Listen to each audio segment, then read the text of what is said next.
So magandang araw po muli. Tayo po ay nagbabalik sa ating tutorial na talakayan sa financial education, financial management. So, bali-balita, ngayong February ay mag-i-effect na, sa mga active uniform personnel, yung kanilang increase, yung inyong increase. So, ang topic natin ngayon ay mga suggestions lamang, mga tips na pwede natin gawin para sa matatanggap natin kung mayroon man nating increase. Magkano ba yun? 5%, in 3 years, in 3 years na sunod-sunod ay matatanggap natin yon. So, these are tips na pwede natin gawin para sa matatanggap natin na increase. So, kasi sa mga nakaraang increase, although malaki yung nakuha natin, almost one time is nabigyan tayo ng increase. Anong nangyari sa mga kasamahan natin? So ginawa nila is tinaasan lang nila yung kanilang lifestyle, dumami lamang yung mga sasakyan na nakapark sa ating mga airbases, sa ating mga kampo, kahit sa mga stations ng mga kapulisan natin,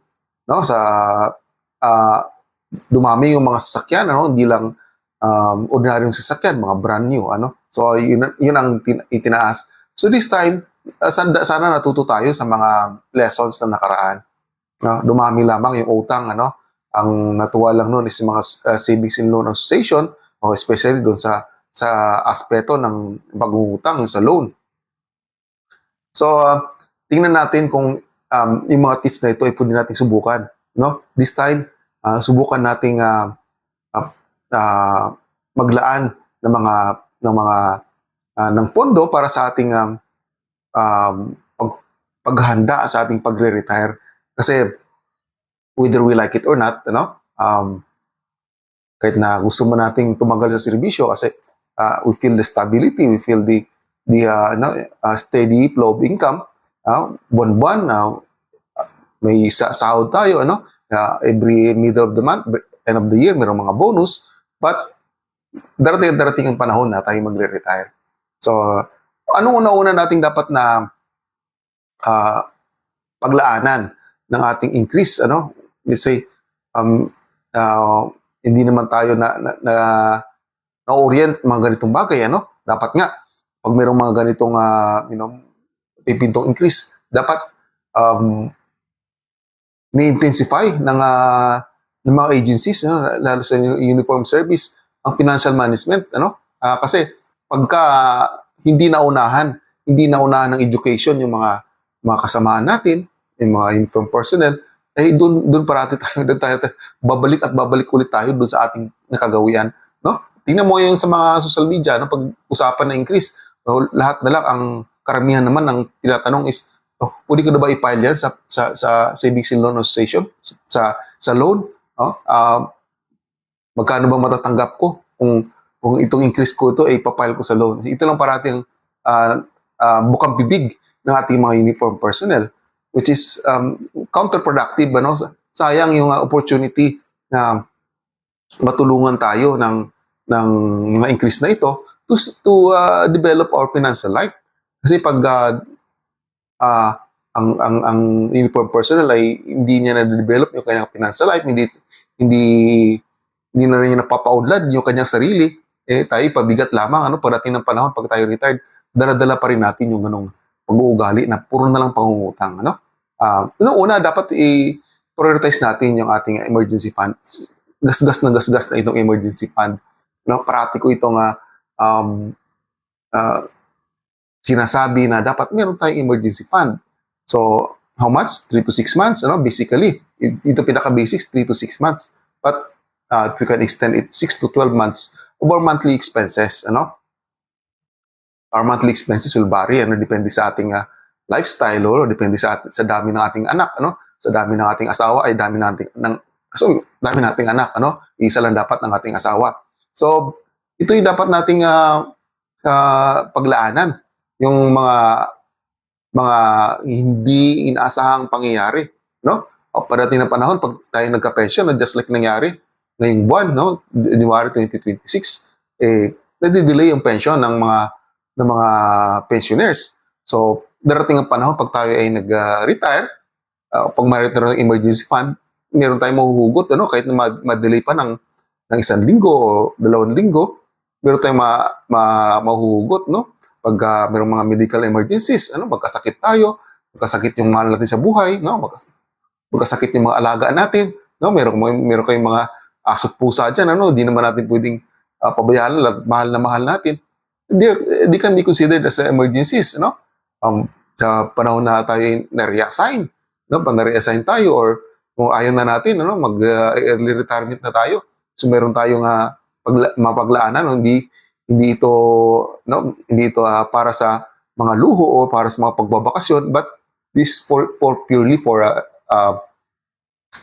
emergencies, no? So dapat we'll define yung ating emergencies.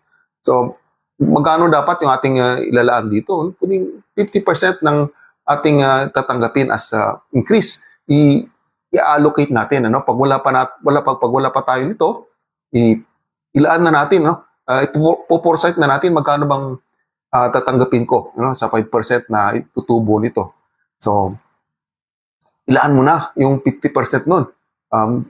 Kung mag-effect na, ipa-automatic deduction kaagad natin, ano? Pag nasa payslip na, ipa-automatic deduction kaagad natin sa mga savings and loan association, ano? At the same time, we have emergency fund at we have investment, ano? Pag hindi naman natin nagamit ang emergency fund na yan, tuloy-tuloy pa rin sa pagtutubo kahit simpleng nasa savings account lang, tumutubo yan sa mga savings loan association, ano? Unlike pag nilagay lang natin sa bangko, ano? And then easily accessible din, anytime pwede nating ma-withdraw, ano? Pagka andyan na yung emergency, ano? Wag naman sana kaagad. So ito ang dapat nating isa sa mga unang priority, ano? Should know how to prioritize things. And this one is the most important priority, build up our emergency fund. Pangalawa, dapat pag tayo ay ng lubog na lubog sa utang, no? Huwag nating kasi pag nag-increase anong tendency ng mga kasundaluhan, ano, mga uniform personnel is mangutang ulit, ano? Kasi meron na namang allowance doon sa ating mga take home pay. So na kukuha na naman, ano, dala-dala na naman natin yung ating mga payslip sa mga savings and loan association, papakompute na naman natin magkano makukuha natin. So instead na ito yung ating thinking, ito yung ating mindset, tingnan natin yung ating payslip, ano. Alin ba dito yung mabigat na binabayaran ko, lalo-lalo na pagka may mga high interest na mga savings loan association, o lalo-lalo na pag tayo gumagamit ng mga credit card. Ulahin muna natin to, i-clear out natin, ano? I-clear out natin yung mga utang na yun. Kung di natin ma-clear out lahat, is mabawasan natin. Lalo-lalo na yung mga high-paying, high interest na mga utang, no? So, i-allocate natin, magkano nga allocate natin? 20 to 30%, no? Ng ating increase. Kaya allocate natin doon. Let's say, meron tayong utang. Pwede natin kasing, di ba? Meron tayong restructuring. Pwede natin siyang i-file for restructuring, ano? Let's say, 5,000 lang yung monthly deduction do sa utang na yun. Pwede mo nga ini-negotiate, no, sa Savings and Loan Association, na gawin na lang 6,000, ano? Pero mas mataas ang iyong monthly payment is bababa ang iyong length ng iyong pagbabayad. So eventually maki-clear out natin, mababawasan natin yung mga utang na yun. And habang nababawasan, huwag tayong mag-isip na naman na tayo ay mangutang, no? At ito rin yung time, no, na we should prepare our retirement, ano. Kahit anong aspeto ng service tayo, nag-uumpisa pa lang tayo, nasa kakalagitnaan, nasa 10 years, 12 years, or approaching 20s, or lampas na ng 20. So pag lampas ka ng 20, malamang at malamang nag-iisip ka na ng retirement. No? It's either early retirement or gusto mong sagarin, no? Compulsory, no? Hanggang sa hindi na natin kaya. Minsan yung iba hanggang May lang ako. Hanggang may uniform service, hanggang may Air Force, hanggang may PNP, ganito, ganyan. So, ito yung dapat nating paghandaan, darating tayo diyan.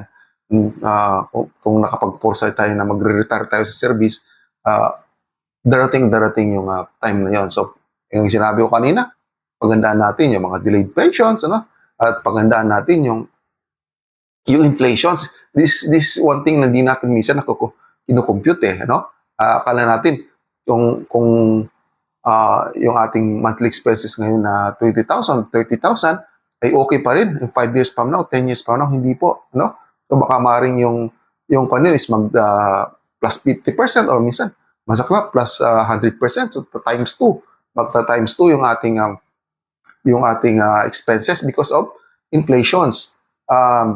Given na yan, na kikita naman natin yung pagtaas ng mga bilihin. So, pagandaan natin ito, habang tayo nakukompute naman natin yung ating matatanggap para natin ng panahon at nakikita naman natin, yung ating mga pensioners are also struggling. Kaya nga tayo ay nagtatrabaho pa, just like me, kaya pa ako sinubukan pang mga ibang bansa to amend to support yung ating natatanggap pa na pension. So hindi sapat, hindi sapat. Kahit tayo nga active pa, kayo pa nga active pa, marami pa mga bonuses na natatanggap. Hindi sapat yung how much more pag tayo retired na. So dito ang pagandaan natin yung mga investments, we should try to explore mga bagay, pag meron tayong room kasi, meron tayong room na pwedeng or extra na pera, hindi naman talaga to totally na dead money, sabi ko, kung natin ituring mga dead money, yung mga natatanggap natin, yung mga increase, at mga bonuses, they're not dead monies. So gamitin natin ito, para ma-build up, aside sa mga emergency fund natin, i-build up natin yung mga savings, savings and investments. This is very important. This is a good opportunity na umpisahan. Alam ko, mahirap mag-umpisa. Kasi ito yung masaklap, kasi sanay tayo na mangutang. Pag kailangan natin ng isang bagay, hindi tayo makapagantay, hindi natin mapag-ipunan. Pwede na natin i-file yun kasi it takes, minsan isang araw lang, andyan na yung pera. Pero pag pag-ipunan mo, it may take 1 year to 2 years bago mo mabuo yung amount na yun. So, magkano i-allocate natin dito? It could be 10 to 20% sa ating retirement preparation. So, and eventually, pag nasanay tayo sa mga ganito, kaya nga, we encourage everyone na dapat i-automatic natin kasi meron naman tayong system na pwede natin i-automate, yung mga deductions natin, pwede natin siyang paghati-hatiin, by percentage, i-apply lang natin yan sa mga savings loan association, i-automatic nila, then i-apply nila sa finance, then eventually mag-appear yan sa ating mga payslip, kasi pag automatic na, hindi na tayo mag-iisip, hindi na tayo mag-aalangan, magdadalawang isip na ilagak doon kasi automatic na, di ba? Parang ating mga loan. Hindi naman tayo, nasasaktan ka ba pag dinidakan ka ng loan? Hindi na, di ba? Kasi either nasanay ka na at this really part of your system na nagiging automatic na nandididak sa atin. So, nasasanay tayo, Although pag titingnan mo talaga, pag kinumpute natin yung ating mga utang, talagang mabigat at talagang sayang, hindi na nga natin maalala kung saan natin ginastos yung mga pinangungutang natin, And next one is, we should try to, yung mga increase na ito, pwede natin i-consider yung mga protection, protection sa ating sarili at sa ating pamilya. Sa anong pamamaraan, we should consider getting insurances. It's either life or health, or disability. Huwag tayong yung mga lumang kaisipan na insurances are just liabilities. They are not liabilities. They are life-saving decision na pwedeng makatulong sa atin, pag mga eventualities will happen. No, I'm not selling insurance, I'm not selling insurance, but this is something that you should consider, pag tayo nawala, anong ko-cover sa atin? Anong pwede pamalit sa ating income na mawala, sabay sa ating pagkawala? Life insurance, Hindi natin mapakinabangan ito, no? For sure. But pagmahal natin yung ating mga may iiwanan, ay they will benefit from this, Hindi sila ganun ka maghihirap pag meron silang matatanggap while they're recovering, while they're recovering sa loss.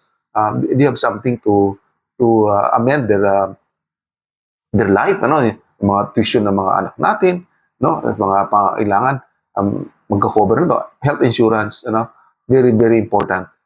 Alam naman natin na pagka nagkasakit, pag tayo nagkasakit, minsan, isang malubang sakit lang, isang karamdaman, could wipe out our years of savings at masakit, pati mga investments natin ay pwedeng ma-wipe out, So, health insurance is very important. Huwag tayong umasa sa PhilHealth, huwag tayong umasa sa mga libreng na ibibigay sa atin kasi they're very limited. They're very limited. So, disability, So, should consider getting insurances. So, dapat, first and foremost, dapat pag-aralan natin. Tingnan natin na maayos anong kinukuha natin insurances, mga coverages. Kasi minsan, ang problema kasi sa atin, kumukuha na tayo ng insurance, hindi natin binabasa yung kanyang policy, hindi natin iniintindi yung kanyang mga coverage, and then we end up na hindi pala yun, hindi pala yun angkop sa ating pangangailangan. So, next is, which is kasama rin doon sa sinabi natin kanina, is mag-start na tayo mag-invest. Mag-start tayo mag-invest during this time. So, huwag tayong sabi na, meron namang pension. Sabi ko nga, kulang at kulang ang pension natin.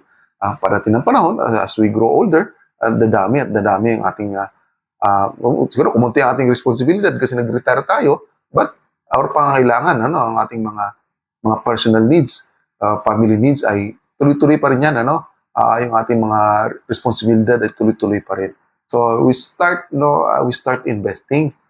Dito natin na umpisahan yung mga automatic deductions natin sa ating mga share capital contributions, habang tinatanggap pa ng mga savings and loan association yung mga capital contribution. We should take advantage. This is not just a suggestion, but this is something na dapat i-consider natin. This is a privilege na hindi naman maabil ng lahat, At ibang tao, kahit may pera sila, hindi sila pwedeng magpa-member dito. So, this is only exclusive for uniform personnel and their dependents, Pero more on uniform personnel, mga dependents nga, medyo nililimit na rin yung kanilang mga privileges, So, or pwede tayo mag-start, mag-own a property, Huwag tayong antayin na saka na tayo magbibili ng bahay, magpapatayo ng bahay, pagka tayo magre-retire na, mauubos ang retirement fund. So, start investing during this time habang meron tayong puwang na meron tayong kunting allowance na pwedeng naihugot. This is time to invest in ourselves. Pagka sa active pa tayo, we should upgrade our skills. Kung gusto pa ninyo magtrabaho sa abroad, or gusto niyo mag-start ng business, after the service, i-upgrade natin yung ating mga skills na pwede nating may offer, as income generating na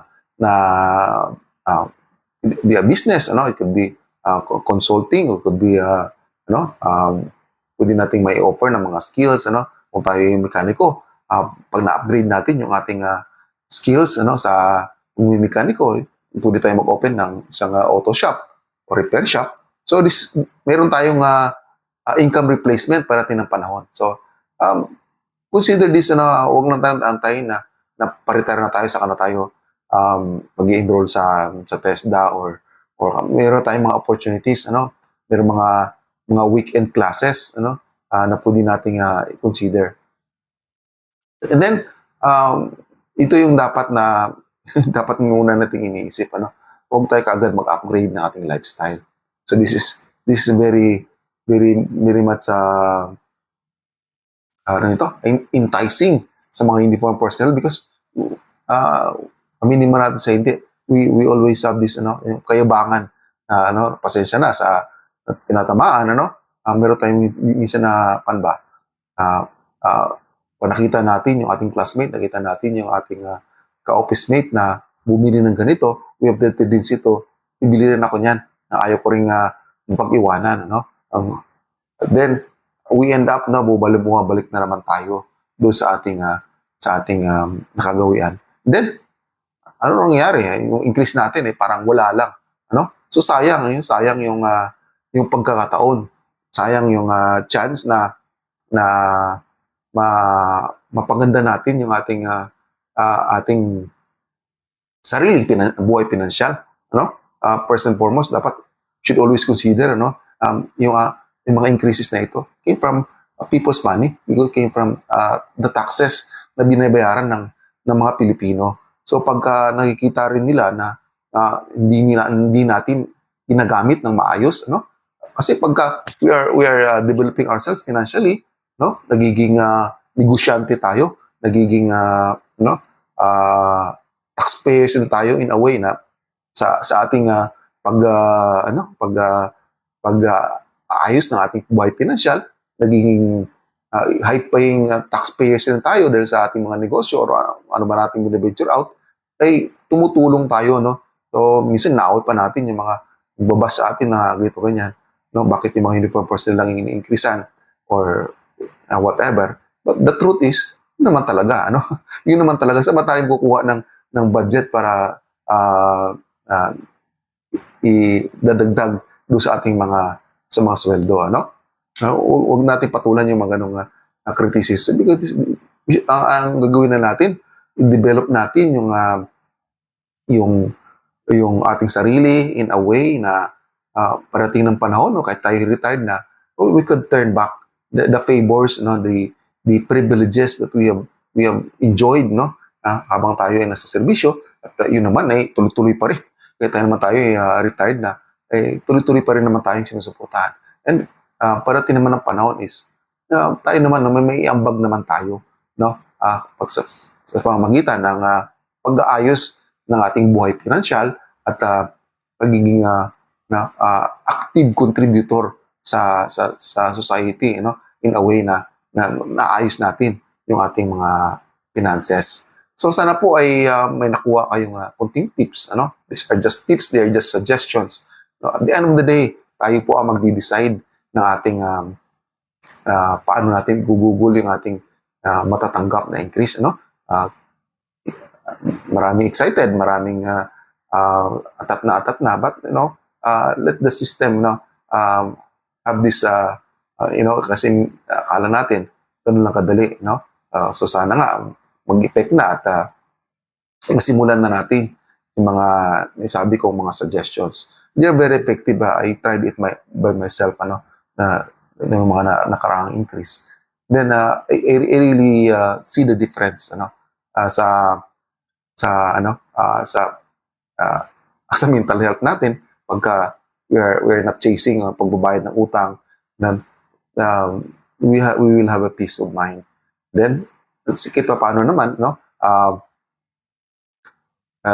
mga investments and na prepare natin ay laking tulong din, aside sa ating mga pensions, they will also support us, sa ating mga kailangan, lalo na sa ating buhay as retired uniform personnel.